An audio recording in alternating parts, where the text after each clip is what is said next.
Bonjour à tous. Aïe. Bonjour à tous, ici l'auteur Benichou. Je suis ravi de vous retrouver pour cette nouvelle vidéo.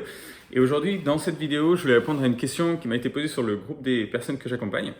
C'était donc une personne qu'on accompagne qui qui est déjà passée par le Roaccutane et elle se demandait en fait comment ça se fait que pour certaines personnes le Roaccutane va marcher et pour d'autres personnes le Roaccutane ne va pas fonctionner.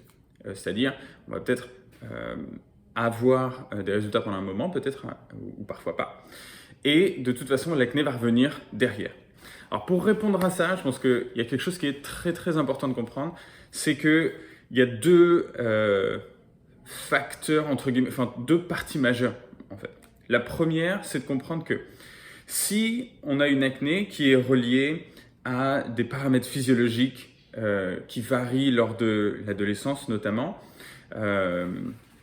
eh bien, si on prend du Roaccutane à ce moment-là et que, par exemple, on a juste un petit dérèglement au niveau interne et notamment au niveau de la réaction de notre peau, de nos glandes sébacées à ces variations hormonales qu'on a lors de l'adolescence. C'est pour ça que 80-90% des adolescents ont de l'acné et qu'après, pour une grande majorité, je pense que c'est un bon 60%, ça va s'apaiser.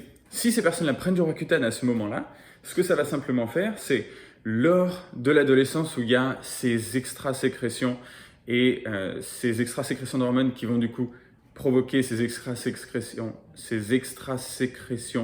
de sébum, eh bien, comme le Roaccutane va venir atrophier les glandes sébacées, il y aura moins cette réponse. Et du coup, le temps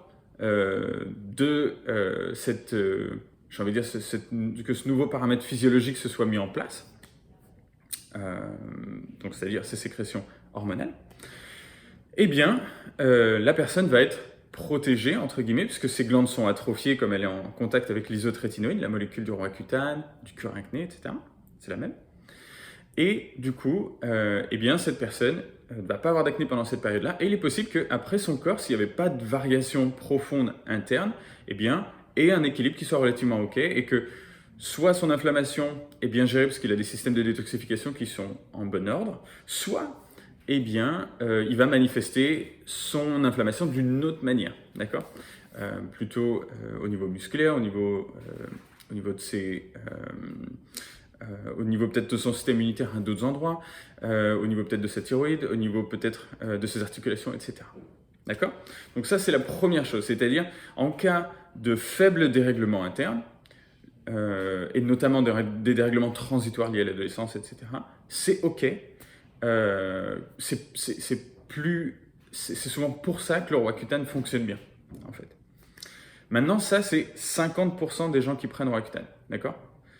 Quand on regarde les études qui nous montrent qu'il y a 47,5% de rechute, je crois que c'était à 6 mois, c'est même pas à 2 ans, eh bien ça nous montre qu'il y a un grand nombre de personnes pour qui ça ne fonctionne pas. D'accord? Donc on va voir un petit peu pourquoi ça ne fonctionne pas. De premier cas, on continue de rester dans ces idées de dérèglement interne. S'il y a de forts dérèglements internes, on peut prendre le Roaccutane et ça va fonctionner juste la période du traitement. Généralement, quand on arrête, 1 mois, 6 mois, 12 mois, 24 mois, généralement, c'est la fourchette dans laquelle l'acné en fait, risque de revenir. C'est généralement comme ça que ça fonctionne. En tout cas, pour moi, ça a été le cas notamment. Et au bout d'un an, à peu près, l'acné est revenu, 9 mois à peu près. Donc, ça, c'est le cas. Et ça vient parce qu'il y a effectivement beaucoup plus de dérèglements internes qui ne vont pas être gérés juste en atrophiant une glande qui, après, de toute façon, retrouvera sa taille normale. OK? Une fois qu'elle sera plus en contact avec les isotrétinoïdes. Maintenant, il y a aussi d'autres paramètres qui vont favoriser ces cas d'inefficacité ou ces cas de rechute. Le premier, c'est le fait que lorsqu'on prend Roaccutane, il y a une dose en fait, qui est calculée en fonction de votre poids et qui doit, entre guillemets, être prise parce que dans les schémas thérapeutiques qui ont été développés, c'est comme ça que ça a été étudié et défini. Donc, en cas d'arrêt du traitement, en cours de traitement, évidemment, vous vous en doutez, ça va être un facteur de rechute vraiment plus grand. Je pense qu'on atteint plus les 80-90% de rechute si jamais on est dans ces périodes si on arrête le traitement en cours, ce qui est, on peut le comprendre, cohérent. Et je pense que ça, non seulement c'est le facteur majeur, après, effectivement, la majorité des cas de rechute qu'on voit, c'est souvent des gens qui ont pris le traitement jusqu'au bout et qui avaient des dérèglements internes qui ne sont pas allés jusqu'au bout. Là, on parle des acnés adultes, bien sûr, hein, ces acnés adultes persistants.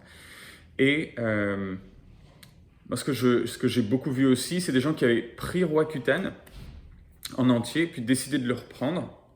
Et même en le reprenant une deuxième fois, ça n'avait pas fonctionné. Parfois même, j'ai eu une personne qui l'a pris plus de 5 fois. Et pour qui ça revenait à chaque fois. Donc ça nous montre bien qu'il y a ces dérèglements internes, s'ils ne sont pas adressés, ça revient systématiquement. Donc vous pouvez faire un peu simplement dans votre tête, vous dire, ok, les personnes qui ont des dérèglements un petit peu plus profonds, le Roaccutane va peut-être être un outil temporaire.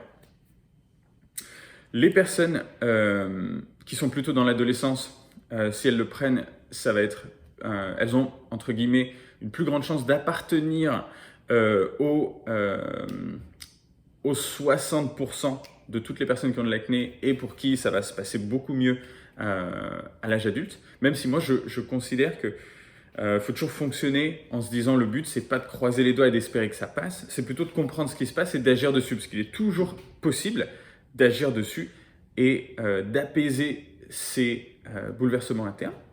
Donc il n'y a pas à attendre. Sachez que moi, ça a été une des plus grosses erreurs que j'ai fait de ma vie, c'est-à-dire que les grosses cicatrices que j'ai dans le dos, c'est parce qu'on me disait « tu peux pas avoir l'âge que tu as sans avoir ces problèmes de peau, blablabla, attends, etc. » Non, très mauvaise idée, notamment les choses que j'ai vécues, mais en plus de ça, les cicatrices que ça me laisse pour toute ma vie. D'accord ?